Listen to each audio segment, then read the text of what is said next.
여러분, 제가 세계 성찬주의라고 말씀드렸습니다. 세계 모든 교회가 하나라고 선포하는 예배입니다. 여러분, 근데 어떤 때는 그런 생각 듭니다. 저 교회는 우리 교회 안 들어왔으면 좋겠다. 우리라고 할 때 저 교회는 좀 뺐으면 좋겠다 하는 교회들이 사실 있습니다.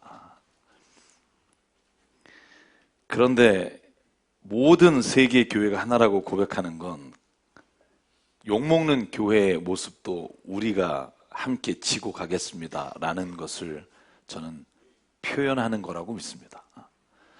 우리가 누구를 그냥 욕하는 뿐만 아니라 그 죄도 우리에게 있습니다 라고 말할 때 저는 교회에 희망이 있다고 믿습니다. 여러분, 교회가 왜 존재한다고 생각하십니까? 우리 교회는 왜 있는 걸까요? 여보세요? 성찬 끝나니까 예배 끝난 것 같으세요? 여러분, 우리나라의 교회가 몇 개 되시는 줄 아십니까? 제가 2014년부터 2018년 작년까지 매년 통계청에서 나오는 전국 사업체 조사, 교회도 사업체에 들어가더라고요. 표를 보니까 2019년 교회 수가 5만 5,767개입니다. 작년 통계입니다. 종사자는 10만 7,676명. 그러니까 목사님을 포함해서 교회에 종사하는 사람들이 10만 명이 넘습니다. 도표를 보시면 아시겠지만 의원이 이렇게 많고요. 의원 다음이 교회고요. 편의점이 한 3만 개 정도 됩니다. 맨날 옆에 있는 편의점이 교회보다 작더라고요. 인구 대비를 해보면 도시, 특별히 경인 지역의 교회가 2만 4천 개가 있습니다. 그러니까 거의 반 정도가 서울 경기 지역에 있다는 말입니다. 그 중에 여러분, 교회가 자립했다고 보여지는 교회가 10,000개가 안 됩니다. 그러니까 교회에서 종사하시는 목사님, 전도사님 혹은 직원분들의 수가 1명에서 4명까지 있는 교회가 5만 2천 개예요. 5만 5,700 중에 5만 2천 개 교회가 목사님 혼자거나 전도사님 한두 명 더 있는 교회입니다. 제가 무슨 얘기를 드리려고 하냐면 우리가 아는 대형 교회, 우리가 아는 교회들이 교회가 크거나 아니면 사람이 많은 교회가 그렇게 많지가 않다는 겁니다. 비율적으로 보면 여러분, 교회 종사하는 사람이 100명에서 500명까지 있는 교회가 단 13개입니다. 놀라셔야 되는데 안 놀라시는 것 같아요. 많이 놀라시나요? 깜짝 놀라셨나요? 저는 어떤 분은 이런 말 해요. 그래도 편의점보다 교회가 많은 게 좋지 않냐고. 주님의 말씀을 전하고 구원할 수 있는 곳이 먹고 마시는 데보다 많으니까 좋지 않냐고. 그래서 제가 정말 말씀드리려고 하는 건 몇 개냐가 아니라 이 땅에 있는 교회 숫자만큼 이 땅에 주님의 뜻이 이루어지고 있는가가 저는 초점이 됩니다. 많은 거 좋습니다. 정말 교회가 많다면 구석구석에 정말 필요한 곳에 하나님 말씀을 전하고 그 하나님의 뜻대로 살아가는 사람이 늘어난다면 얼마나 좋은 일이겠습니까? 근데 정말 솔직히 물어보는 게 우리가 있는 이 교회와 세상에 있는 교회가 정말 주님의 뜻을 따라 세워진 교회인지에 대한 물음에 답할 수 있느냐는 거예요. 여러분, 자신 있습니까? 우리 교회가 정말 주님이 원하시고 뜻하시는 교회인 줄 믿으십니까? 왜 이렇게 작죠? 여러분, 어떤 교우들은 교회 우리가 있는 목적은 누구든 이곳에 오면 마음의 평안과 기쁨을 누리고 하나님의 위로를 받는 곳이라고 생각하는 분이 있어요. 그래서 교회가 존재한다고 생각하는 분이 있어요. 물론 구원을 받는 자를 위해 복음을 전하는 게 교회의 목적이라고 생각하죠. 누구나 다. 제가 여쭙고 싶은 건 구원받으면 왜 모이냐는 거예요. 왜 구원받은 우리가 왜 모여야 하는지에 대한 대답을 갖고 계시냐는 거예요. 마음의 평안과 위로, 상처를 치유받고 하나님의 평안이 우리에게 임하는 것이 교회의 목적이라면 여러분, 저는 웬만한 심리 상담센터에서도 그런 일을 합니다. 이거 바로 옆 건물이 노인 치매센터에서 심리 상담하고 있어요. 정말 죄송해요. 교회에서 치료 안 되신 분이 거기서 치료받았다는 분이 있었어요. 뭔지는 자세히 물어보진 않았습니다만, 왜냐하면 거기 있는 분 중에 저희 금요일에 여기서 실버 합창단을 저희가 무료로 대여해서 이 삼성동 실버 합창단 100명이 매주 연습하세요. 늘 하시는 말씀이 뭔지 아세요? 교회가 너무 좋아요. 이렇게 개방해서 빌려주는 교회가 없어요. 모든 분이 칭찬은 하세요. 근데 교회는 안 나오세요. 여러분, 만약에 교회가 우리 자녀가 잘 되고 교육을 위해 정말로 좋은 길로 가기 위해 그 자녀가 예수님 만나는 것을 우리의 정말로 중심에 둔다면 여러분, 주변에 그런 일을 할 수 있는 기관들은 많다고요. 병낫기에 온다면 저는 유명한 대학병원보다 교회가 치유를 더 잘하는지도 물어봐야 된다고요. 만약에 우리가 어려운 이웃을 돕고 베푸는 게 교회의 유일한 목적이라면 그건 NGO 단체에서도 얼마든지 하고 있다고요. 저는 요즘 교회가 자신의 정치적 입장을 관철하기 위해 모인 것 같은 분들이 있는데, 여러분, 그런 건요, 그냥 정치 집단에 속해서 해도 충분하다고요. 그럼 왜 교회가 있어야 되는지, 왜 있어야 할까요? 예수 그리스도를 전해요. 그래서 전해서 무엇을 하기를 원하세요? 구원받은 기쁨을 누리며 살아요? 그래서 그 다음에 무엇을 해야겠냐고요. 여러분, 이 질문이 우리에게 있지 않으면 우리가 모여서 하는 모든 행동이 주님의 뜻과는 상관없을 수 있다는 걸 아셔야 된다고요. 여러분, 오늘 저희가 읽은 본문이 굉장히 심각한 본문이에요. 누가복음 4장, 오늘 우리가 읽은 본문이요, 예수께서 처음으로 공생애를 시작하시면서 제일 먼저 하신 일이 뭐냐면 성령에 이끌려서 사탄에게 시험받아요. 금식기도 40일 하시고 사탄이 끌고 가서 유혹합니다. 이 돌을 빵으로 만들어라. 예수께서 거절해요. 높은 곳에 뛰어내려라. 거절해요. 나에게 절해라. 다 주겠다. 거절해요. 그리고 바로 다음 장면이 오늘 저희가 읽은 장면이에요. 성령에 이끌려서 시험 당하시고, 오늘 본문에 보면 성령에 이끌려서 그가 갈릴리로 들어가셔서 그가 갈릴리 모든 회당에서 말씀을 가르치시다가 마지막 가신 곳이 어디냐 하면 나사렛. 그가 태어나서 자란 곳이 나사렛입니다. 베들레헴에 가서 잠깐 태어는 났지만 그 모든 유년 시절을 보낸 게 나사렛이에요. 회당에 들어가서 말씀을 읽습니다. 본문의 말씀을 딱 핀 게 이사야 61장의 말씀이에요.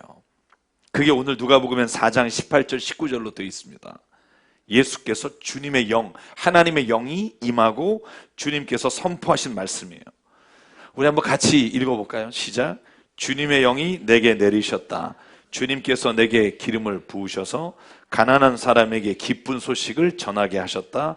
주님께서 나를 보내셔서 포로된 사람들에게 해방을 선포하고 눈먼 사람들에게 눈뜸을 선포하고 억눌릴 사람들을 풀어주고 주님의 은혜의 해를 선포하게 하셨다. 아멘.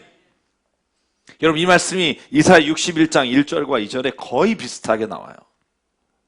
기쁜 소식을 정하고 상처난 마음을 싸매주고 포로에게 자유 주고 갇힌 자를 해방하고 주님의 은혜의 해를 선포한다. 여러분, 이게 예수께서 오신 목적이라고 말씀하시는 거예요. 그래서 우리는 이걸 신학적으로 뭐라 하냐고 하면 예수의 메시아 선포라고 말해요. 메시아의 자기 선언문이라고 말해요. 나는 이것을 위해 세상에 왔다. 여러분, 그런데요, 잘 보시면 이 사명 선언문을 딱 읽고 나서 예수가 앉자마자 그 옆에 있던 유대인들이요, 감탄하기 시작해요. 오늘 21절 22절에 보면 이 말씀이 너희 가운데 이루어졌다 선포하시자 22절 모든 사람이 감탄하며 그의 입에서 나오는 그 은혜로운 말씀에 놀라, 와, 이 사람이 요셉 아들인데 이런 말을 하다니, 이런 말씀을 선포하다니 놀래요. 여러분, 여기를 잠깐 보자고요. 우리가 교회에 나와서 주님이 이 말씀을 우리에게 하시면 감탄해요. 주님, 내가 정말 어려운 상황입니다. 가난하고 병들고 힘들고 어려울 때 주님이 나에게 은혜를 선포해서 나를 해방시켜 주시기를 원합니다. 감탄해요. 여러분, 그게 교회라고 생각해요. 여러분, 믿으십니까? 여러분이 그런 일이 일어난 줄 믿습니다. 그런데 더 재미난 장면이 그 다음 장면이에요.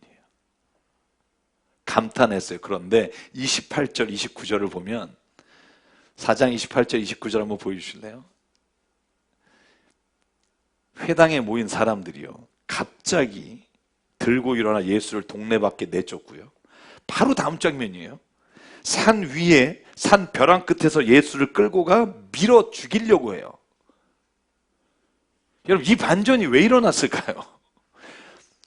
바로 4절 예수께서 말씀하시자 벌떡 일어나 그를 죽이려고 끌고 벼랑에 던지려고 해요. 무슨 일이 있었을까요? 여러분, 저는요 이 대목이 굉장히 중요한 의미를 가지고 있다고 생각해요.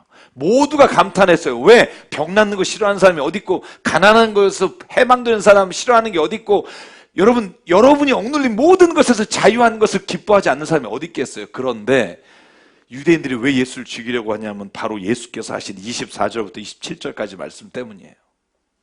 이렇게 말해요. 예수께서 또 말씀하셨다. 내가 진정으로 너에게 말한다. 아무 예언자도 자기 고향에서 환영을 받지 못한다. 내가 진정으로 너에게 말한다. 엘리야 시대에 3년 6개월 동안 하늘이 닫혀 온 땅에 기근이 심할 때 이스라엘 과부들이 많았지만, 잘 들으십시오.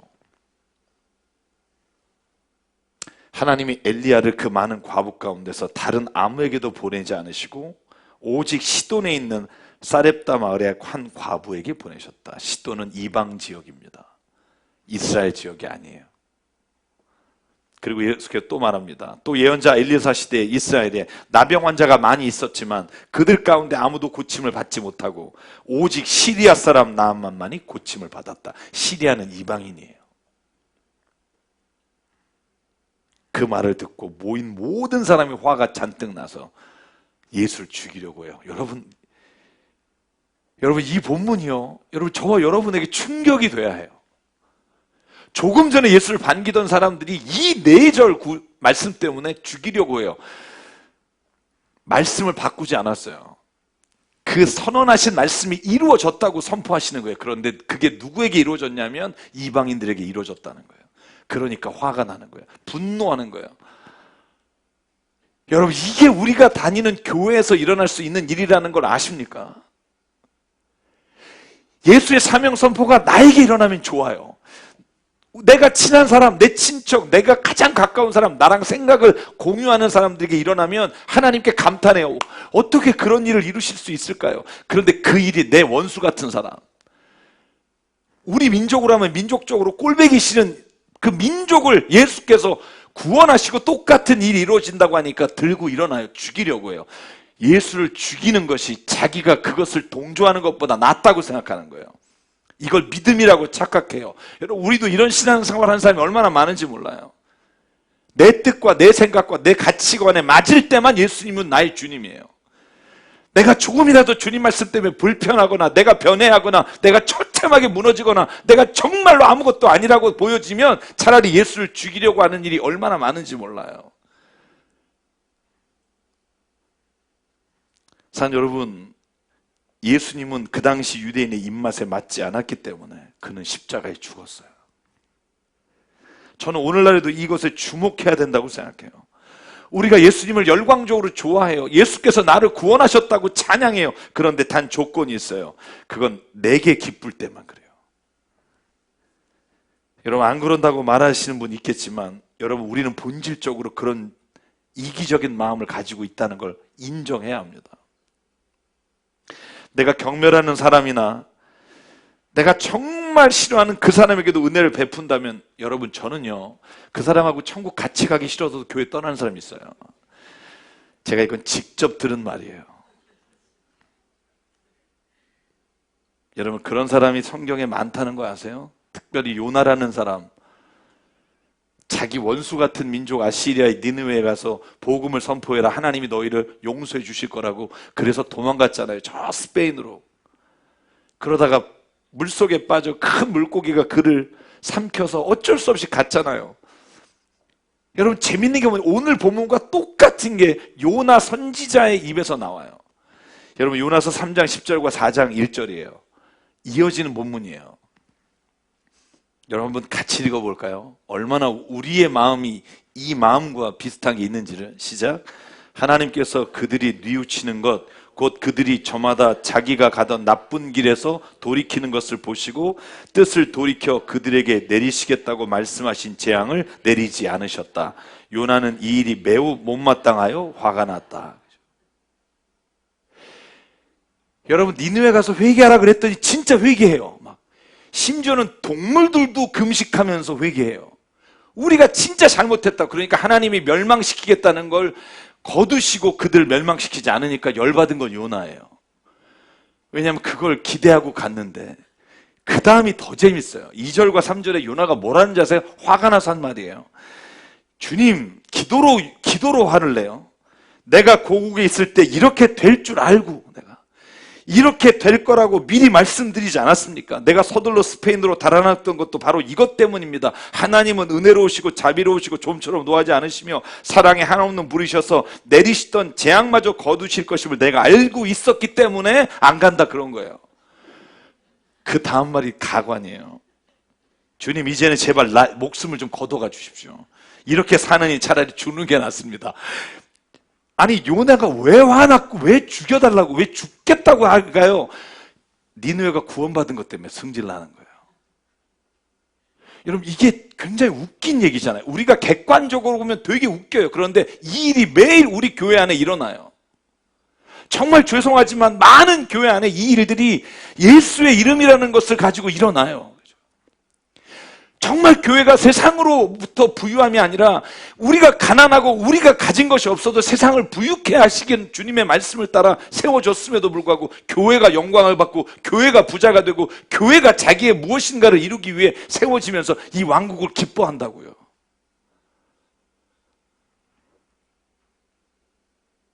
저는 요나가 죽여달라는 말이 충격적이에요. 주님의 뜻을 행해서 주의 역사가 일어났으면 기뻐야 되는데 내가 이럴 줄 알았어요. 내가 이러니까 차라리 죽여달라고 그랬잖아요.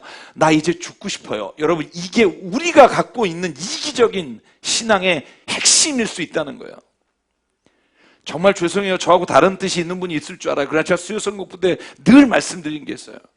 그리스도인은 예수 그리스도로 말미암아 십자가의 보혈로 구원받음을 믿습니다. 다른 길은 없다고 믿습니다. 그게 우리가 갖고 있는 복음이에요. 예수 그리스도께서 우리의 모든 죄를 사하시고 십자가에 죽으심으로 우리의 모든 죄가 대속하여 이제는 우리가 더 이상 죄가 아니라 의인으로 주님 앞에 살아가는 은혜를 얻는 게 예수 그리스도의 십자가의 복음인 줄 믿습니다. 그러니까 다른 모든 종교에 있는 사람들은 다 썩어 죽을 사람이며 재앙과 멸망의 자녀이며 여러분, 적그리스도라고 말하면 되겠냐는 거예요. 저는 하나님의 사랑을 깨닫고 구원의 감격과 기쁨이 있는 사람은 이렇게 기도해야 된다고 믿어요. 하나님, 제발 그들에게도 구원의 문을 열어주십시오. 우리는 모르지만 하나님 예수 그리스도가 진리심을 믿지만 그들도 구원해 주십시오. 저는 그게 하나님의 마음이 아니겠냐는 거예요. 우리끼리, 예수 믿는 사람끼리 우리끼리 목받고 우리끼리 똘똘 뭉쳐서 세상과 싸워 이기자고 하는 게 아니라 우리가 다 내어주고 다 찢겨도 세상이 예수를 만나 하나님의 진리 안에 거하는 이 땅이 될 수 있다면 주님, 우리가 기꺼이 그 일을 하기를 원합니다. 여러분, 이렇게 기도하는 게 교회가 돼야 된다고 저는 믿습니다. 이기심에 꽉 차서 집단 이기심의 발현이 마치 예수의 뜻이라고 착각하고 사는 사람들. 저는 오늘날 교회 모습이 요나와 크게 다르지 않다고 생각해요. 예수께서 오늘 사명 선언문을 선포하신다면 여러분, 예수를 죽이려고 하는 그리스도인들도 꽤 많을 거라고 생각해요. 죄송해요. 제가 느끼는 건 그래요. 오늘날 교회에서 일어나는 많은 일들, 교단에서 일어나는 일들을 보면 예수님은 없어요. 교회가 어떻게 하면 세상 가운데서 갖고 있는 이 기득권을 놓치지 않을까에 온 혈안이 쌓여 있어요. 내 새끼, 내 교회. 저는 오늘 예수가 유대인 앞에서 말씀하신 그 사명 선언문을 계속해서 이어가기를 원하시는 곳이 그의 핏값으로 세우신 교회라고 믿습니다. 이 땅의 모든 사람들에게 기쁜 소식을 전하고 상처를 싸매주고 억압된 자를 해방시켜주고 눈을 뜨게 하고 은혜의 해를 선포하는 일이 교회 안에서 이루어져야 돼요. 그런데 우리끼리가 아니라 예수가 보셨던 그 목말라하는 모든 사람들에게 이 복음이 선포되기 위해 부르심을 받았다고 믿음으로 나가야 한다고 저는 믿습니다. 사랑하는 여러분 2020년을 저희 교회에서 어떤 꿈과 계획을 가지고 나갈지 궁금하지 않으세요? 제가 계속해서 가지고 있는 제목이 그거예요. 우리 교회가 왜 존재할까? 여러분, 2020년 우리 교회가 돕고 선교해야 될 교회 단체를 30개 정도로 이제 늘리겠다고 선교부에서 믿음으로 추가했어요. 굉장한 믿음이에요. 저희 교회 30군데를 매년 나가는 선교 구제비만 여러분 매달 나가는 게 500만 원 가까이 돼요. 그리고 그 외에 북한 선교나 또 저희가 양떼홈이나 우리가 섬기고 있는 단체들이 나가는 모든 헌금의 선교 구제비가 작년 1억 3천이었어요. 1억 3천. 여러분이 헌금하시는 그 헌금, 여러분이 정말 힘들게 주님 앞에서 드린 그 헌금이 가장 주께서 기뻐하시는 일에 쓰이기를 날마다 기도하며 그걸 위해서 일해요. 여러분, 저는 여러분들이요, 내게 주신 모든 것을 하나님의 것이니 하나님의 이 사명을 위해 우리가 감당하겠사오니 주님께서 이것을 받아주시고 주님의 그 일을 이루어가는 데 써주시기 원합니다. 저는 그 일에 교회가 응답해야 된다고 믿습니다. 저는 이 사명은 해도 되고 안 해도 되는 게 아니에요. 해야만 하는 거예요. 교회가 우리끼리 잘 되고 우리 자녀들이 어떻게 하면 교회 안에서 좋은 프로그램을 할까 여기만 골몰하는 게 아니라 어떻게 하면 세상에 주님이 기뻐하시는 모습으로 우리가 나갈 수 있을까가 교회의 고민이 돼야 한다고 저는 믿어요.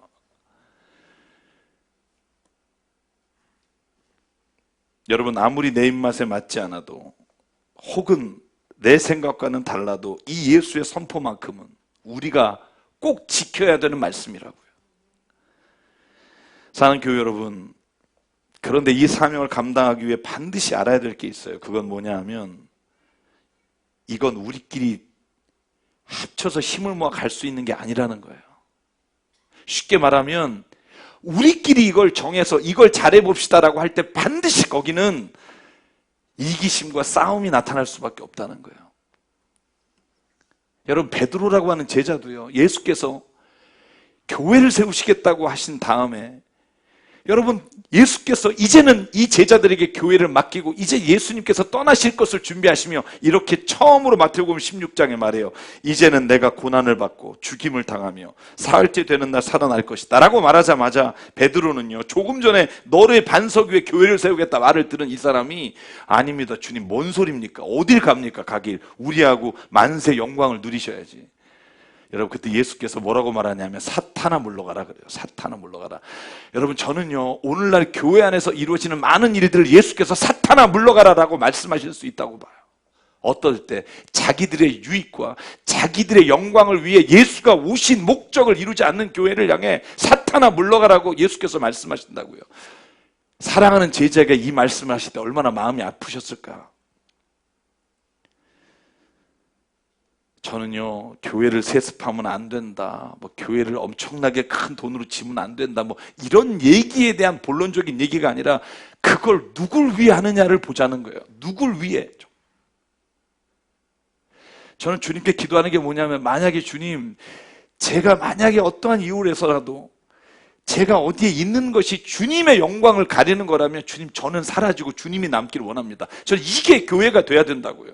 우리 성도분들이 왜 교회에 선신하며 직분을 얻냐 하면, 주님, 내가 이 일을 감당하는 데 있어서 주님 날 써주시는데 주님, 만약에 제가 여기에 이 자리에 있음으로 인해 하나님의 영광을 가린다면 내가 그 영광 가린다고 나를 시비 거는 자를 없애는 게 아니라 주님, 내가 사라지고 주님이 드러나기 원합니다. 그게 교회라고요. 주님은 살아나시고 우리는 죽어도 좋습니다. 근데 교회가 거꾸로 간다고요. 우린 죽으면 안 되고 절대로 살아나야 되고, 예수는 뭐 내년에도 하셔도 되니까 올해는 잠깐 죽으셨다 다시 부활하시라고, 뭐 이런 생각을 가지시는지 예수가 없는 데가 너무나 많아요. 죄송해요. 저희는 옳고 남은 그러다 말하려는 거 아니에요. 우리 교회도 이런 모습을 가지고 있다면 주님 앞에 철저히 회개해야 한다고요. 예수께서 베드로에게 뭐라 그래요? 이렇게 말해요. 제가 지지난주에도 이 본문을 십자가로 승리하자는 말씀에 드렸어요. 다시 한번 읽을게요. 24절 25절 시작. 그때 예수께서는 제자들에게 말씀하셨다. 누구든지 나를 따라오려거든 자기를 부인하고 제 십자가를 지고 나를 따라오너라. 누구든지 자기 목숨을 구하고자 하는 사람은 잃을 것이요, 나 때문에 자기 목숨을 잃는 사람은 찾을 것이다. 아멘. 그래서 우리는 모든 이 예수의 사명 선언물을 이루어갈 때 딱 한 가지를 기억해야 돼요. 십자가예요. 십자가가 우리를 구원하신 하나님의 사랑이고, 그 십자가에 내가 죽음으로 인해 세상을 살리는 주님의 능력이 되고, 그 십자가가 내 이기심과 내 욕심이 때로는 죽어 없어질지라도 주님이 승리하시는 일이라면 내가 십자가에 죽기를 선언하고, 오늘 유대인들이 자신들의 입맛에 맞지 않는 예수를 죽이려고 하고, 요나나 베드로도 자기의 뜻과 다른 예수님의 말씀은 제거하려고 하는 믿음이 아니라 주님이 그렇게 말씀하시는 게 옳다면 내가 그 길을 가기를 원합니다. 내 힘으로 안 됩니다. 주님, 내 안에 십자가의 은혜를 주시고 그 은혜로 살아가는 하나님의 사람이 되게 하기를 원합니다. 이렇게 선언할 때 주님이 우리에게 힘을 주시지, 절대로 우리는 스스로를 십자가에 죽일 수 있는 존재가 아니라는 걸 전 너무나 잘 압니다. 사랑하는 여러분, 오늘날 한국교회가 복음과 십자가를 위해 존재하는가, 아니면 자기의 영광과 부귀를 위해 존재하는가, 여러분, 우리 교회에 주신 숙제라고 생각해요. 우리는 어떻게 가고 있는가? 자신들이 듣기에 좋은 소리만 받아들이고 예수님의 옳은 말씀을 들으면 오히려 예수를 죽이려고 하는 것은 저는 우리의 본질적인 죄라고 생각해요. 교회가 자기 편, 자기 애에 빠져서 예수님이 아니라고 하신 걸 기라고 말하며, 사람들이 손가락질하며 내려놓으라고 하는 걸 끝까지 주님의 일이라며 끝까지 붙잡고 있는 우리가 있다면, 저는 오늘 우리 교회가 주님 앞에 회개하고 정말 2020년을 준비하면서 십자가의 은혜로 다시 한번 예수의 사명 선언문대로 세상의 가난한 자에게 기쁜 소식을 선포하고, 상한 심령에게 예수의 해방을 선포하고, 억눌리고 갇힌 모든 자리에 주의 자유를 선포하며, 십자가의 은혜만이 당신이 살아갈 수 있는, 이 땅이 정말 사랑 가운데 변할 수 있는 유일한 길입니다를 선포하는 교회가 되기를 주의 이름으로 축원합니다. 여러분, 세상의 법을 바꾸거나 정치 체제를 바꾸면 잠깐은 유익과 만족이 있을 수 있어요. 근데 저는 뼈저리게 깨달은 게 있어요. 아무리 체제가 바뀌고 법이 바뀌어도 그걸 이끌어가는 사람이 안 바뀌면 세상은 멸망으로 갑니다. 우리의 대립과 싸움이 체제 전복에 있는 것이 아니라 저는 사람의 변화에 있기를 주 이름으로 축원합니다. 저와 여러분이 변하지 않는데 누가 예수의 말씀으로 변화가 되고, 십자가에 나 같은 죄인, 도저히 구원받을 자격도 없는, 아무런 자격도 없는 죄인을 용서하시 주의 사랑이 내 안에 충만하지 않은데 누구를 사랑할 수 있으며, 그 거짓된 사랑을 받은 사람이 기독교를 어떻게 예수 그리스도를 구주라고 고백할 수 있겠느냐고요. 여러분, 그냥 다 내려놓고 다 죽자는 고백이 우리 교회 안에서 주님의 주신 은혜가 되길 바라요. 하나님, 나는요 정말 없어져도 돼요. 주님이 살아계시길 바랍니다. 우리 교회 없어져도 괜찮아요. 주님이 살아계실 수만 있다면, 이 땅에 우리를 통해 일하실 수만 있다면, 하나님, 우리는 아무것도 아닙니다. 여러분, 이런 교회가 되기를 소망해요. 저희 교회 돈이 없어요. 여러분 아시겠지만, 왜냐하면 오는 헌금하시는 족족 구제와 헌금으로 쓰기 때문에. 그래서 내년에 걱정을 해요. 헌금이 줍니다. 그럼 저는 늘 하는 말이 있어요. 헌금이 많으면 선교할 때가 많아져서 좋고, 헌금이 적으면 하나님이 다른 길을 통해서도 여시니까 감사하고. 제가 여러분한테 고백해 볼까요? 우리 재정 장로님 계시지만 여러분이 안 하시면 희한해요. 누군가가 외부에서 큰 돈을 헌금하세요. 또 너무 안심하시지 마시라고요. 너무 안심하지 말자고요. 가끔씩 장로님하고 깜짝깜짝 놀래요. 이건 뭐지? 알지도 못하는 사람이 제 설교를 어떻게 듣고 어디에 써주십시오, 어디에 주십시오. 여러분, 거의 이걸 보면서 저는 깨달은 게 있어요. 하나님은 주님의 뜻대로 가고자 하는 곳에는 반드시 일하시는 분이라는 저는 믿음이 있어요. 저는 2020년에 기도 제목이 있어요. 저는 우리 교회에 그리스도를 따르는 정말 주님의 뜻을 가지고 이 교회가 하나님의 뜻 가운데 이루어지길 원하는 분들이 저는 이 자리에 가득 찼으면 좋겠어요. 세상 가운데 선포했으면 좋겠어요. 교회는 이런 곳이다. 저는 그런 교회가 되는 게 꿈이에요. 저는 없어져도 좋아요. 강남 새사람교회가 그런 교회가 돼서 세상에 선포할 수만 있다면.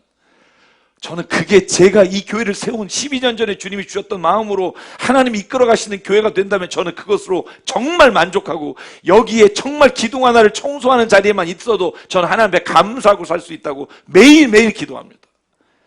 저희 아버지 돌아가시기 전에 주무시다 갑자기 돌아가셨는데 마지막 소원이 뭐였냐면, 그 소원 제가 이뤄드리고 싶은데 모르겠어요. 앞으로 여러분들이 허락하셔야 이룰 수 있을 거예요. 은퇴하면 교회를 청소하는 사람 되고 싶다. 그게 아버님 꿈이셨어요. 개척해서 40년 한 교회의 마지막 꿈이 내가 사랑하는 교회를 청소하면서, 물론 후임 목사 오시면 제가 있는 걸 싫어할 거예요. 몰래 와서 새벽에 쓸거나 뭐 그래야죠. 뭐 어떻게 하겠어요. 저는 누가 뭘 하는 게 뭐가 중요하냐고요. 주님의 일이 일어나는 게 중요하지. 저는 그게 만약에 우리의 믿음이 안 되면 교회를 왜 해야 되는지 모르겠어요. 그냥 편안하게 살 수 있잖아요. 우리가 하고 싶은 대로. 근데 왜 예수의 힘을 빌어서 우리 하고 싶은 걸 안 하냐고요. 예수의 이름으로 주님이 원하시는 걸 해야지. 사랑하는 강남 새사람께 성도 여러분, 우리 모두 주님에 맡기신 그 일이 행여나 주님의 뜻을 어긋날까 봐 날마다 기도하며 그 길을 함께 걸어가길 바랍니다. 이 자리는 정말 오는 사람마다 그 주님의 뜻이 이루어지는 교회라고 자신 있고 확신 있게 그 길을 걸어가며 우리 모두가 감격하며 축복하며 살아가는 교회가 되길 원합니다. 그래서 예수께서 우리에게 마태복음 25장에 이렇게 말합니다. 주인이 말했다. 잘했다. 착하고 신실한 종아. 네가 적은 일에 신실하였으니 이제 내가 많은 일을 너에게 맡기겠다. 주인과 함께 와서 기쁨을 누리라. 여러분, 이 기쁨 누리는 교회가 됐으면 좋겠습니다.